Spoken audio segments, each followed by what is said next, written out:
What's up, everyone? My name is Norman Stevens, but you can call me Big Norm, and I want to welcome everyone to my debut show called the Everyday Norm Podcast or the Everyday Norm Show.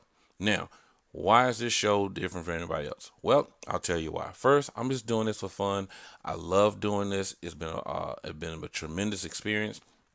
And I want to talk about your everyday basic conversations that we have in each and every day of our lives, whether it be barbecuing, cooking, hairstyling, clothes. I'm not a stylist, just saying one of the topics that we can talk about, from religion to politics to money, relationships, all the conversations we have in the grocery store, in the hair salon, in the barbershop, your basic conversations at the dinner table, the basic conversations, even the ones we have on social media.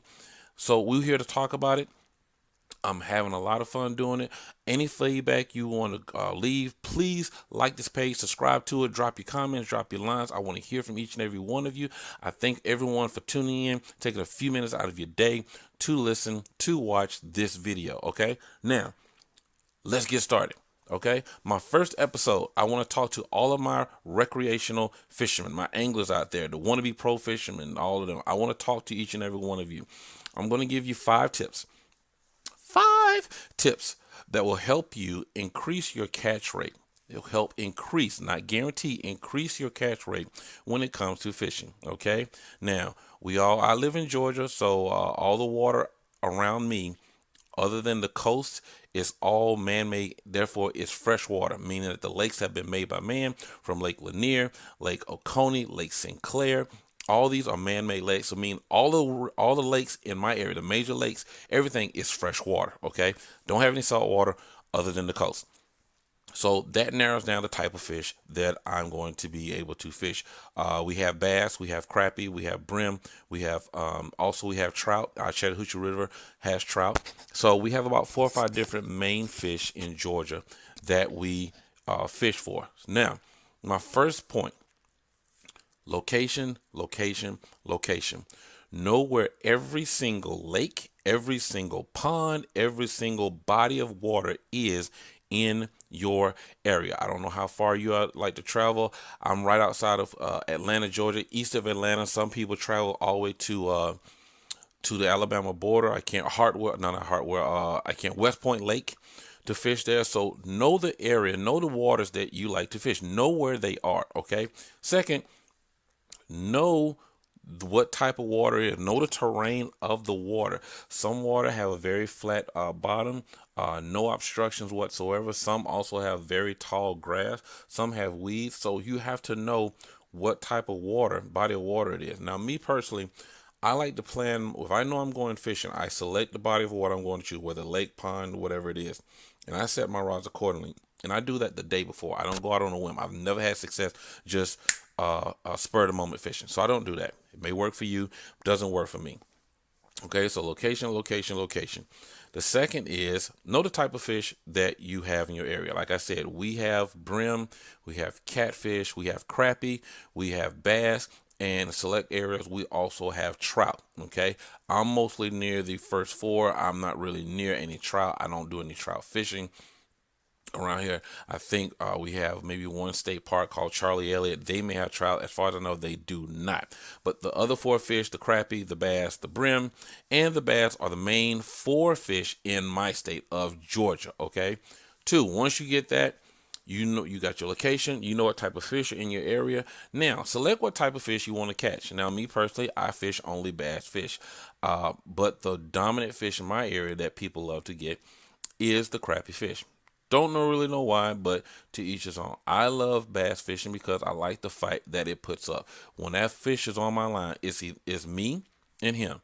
And one of us is going to win, one of us is going to lose. Either he comes home with me or he lives to fight another day. Okay? So I love the fight that they put up. Now, in Georgia, we are predominantly largemouth bass. We do not have any smallmouth bass in the state of Georgia. I know places like Michigan may have more smallmouth, and maybe a combination of both small and large. But mostly the largemouth bass is more dominant as far as bass goes. We have our stripe, we have our hybrid, and we have our spotted bass. We have our crappie, we have our catfish, we have our brim. I have seen a few bluegill, but the main fish are those four right there. So know the type of fish that you want to fish for. When you get your type of fish, this will lead me to number 4, if I'm correct. This will lead to the type of lures that you can use. Now, there are like 600 trillion lures out there on the market right now. So how do you go about choosing the right lure? Well, you have your crankbait, you have your lipless crankbait, you have your rooster tail, you have your jig, you have your shaky head, you have your chatterbait, you have your drop shot, you have your plastic worm, and of course you have the never fail live bait. There are so many different baits to choose from that it can get confusing, but you have to narrow down which ones you want to choose, which ones you want to use. And once you get them, you also have your swim bait. Once you figure out which ones you want to use, learn how to use them. But the key to when it comes to lures is commitment. Commit to it. If it doesn't work the first few tries, don't give up and try something else. Learn how to use it effectively. One way you can use it effectively if you know the right colors to use when you are fishing. Now, the mistake that I made when I first started fishing was I looked at all the different colors and all the different baits, and I got excited as if I'm the one that's going to be fishing for me. So I'm looking at the pink bait, I'm looking at the white bait, I'm looking at the yellow bait, I'm looking at all these different colors as if it's for me. No, the bait isn't for you. The lure isn't for you. The lure is for the fish. Okay, so I'm in Georgia. I can only speak for Georgia residents or Georgia terrain. I don't know about Texas, California, New Jersey, New York, Florida, but I know what works down here for for freshwater fishing is colors like chartreuse, watermelon, pumpkin seed. You can go with also a dark green or chartreuse with a light, loud, yellowish tail that attracts fish. Also, you can go with a red color. You can go with a purple, black, or dark blue. These colors are more effective down where I am based on the color of the water. And of course, one of the most popular colors that you can get with any lure will be the shad color. Okay, so you have your different colors, but know the type of color that work effectively in the area that you fish, in the water that you fish, to increase the fish noticing your bait and it resembling as close to what they eat as possible. A lot of big fish like bass prefer shad fish, so you want that definite shad color. And also remember the size of the lure.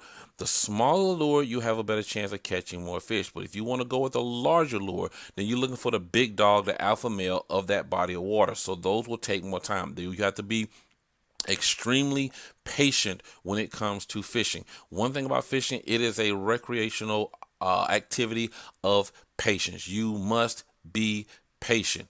Okay, that is key. You commit to the lure that you say. So if you're gonna get a jig, you have to commit. You need to commit to that lure. Now, one tip that I use that I have found that's worked pretty good. I don't use your standard colored hooks. I use a 3/0, 4/0, 5/0, maybe a 6/0 hook in my on when I'm fishing. I wish I had one I could show you exactly what it is, what it looks like.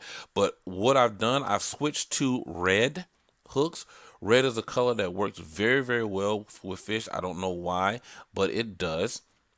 And so I will switch over to a red hook, and I've got a few other tips I can get in a later show as far as some of the stuff that I do with my baits, with my hooks on my baits, and that I modify, and I can show you what I do on another show. Okay, so you know your lures. Then the most important thing, one of the most important things, your equipment. And I'm here to let you know now, I have nothing against places like Bass Pro Shops. I have nothing against them.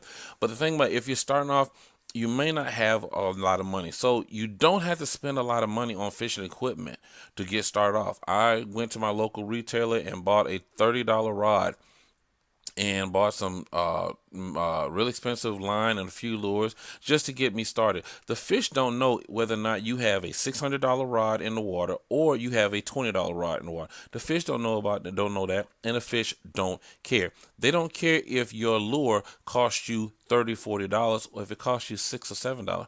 They're not going to know the difference. If you're throwing something out there that appeals to them and gets their interest, that's all that matters. Now you choose your equipment, choose your rod. Some people still use the old classic, old school closed face where you got the thumb, you let go, you cast it, let go of the thumb, and it flies out. Nothing wrong with that.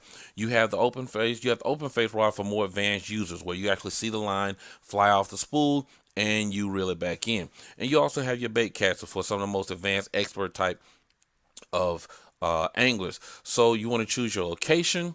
You want to know the type of body water that you're fishing in. Know the type of fish that you have in your area. Know the type of lures you want to use and the type of equipment. Those are my 5 need to know for those who are fishing, your recreational fishermen, or those who are getting started off. So that's going to end my show for today. I hope everyone enjoyed it. If you like this debut episode, please subscribe, like this page, like this show. Tell me what you think, and I plan on bringing more back. I don't know what my next topic is going to be, but when the next show, I'm going to definitely have something that everyone is going to enjoy. Okay? Thank you for tuning in. This is the Everyday Norm Show, the Everyday Norm Podcast. I'm your boy, Big Norm, and I will see you when I see you.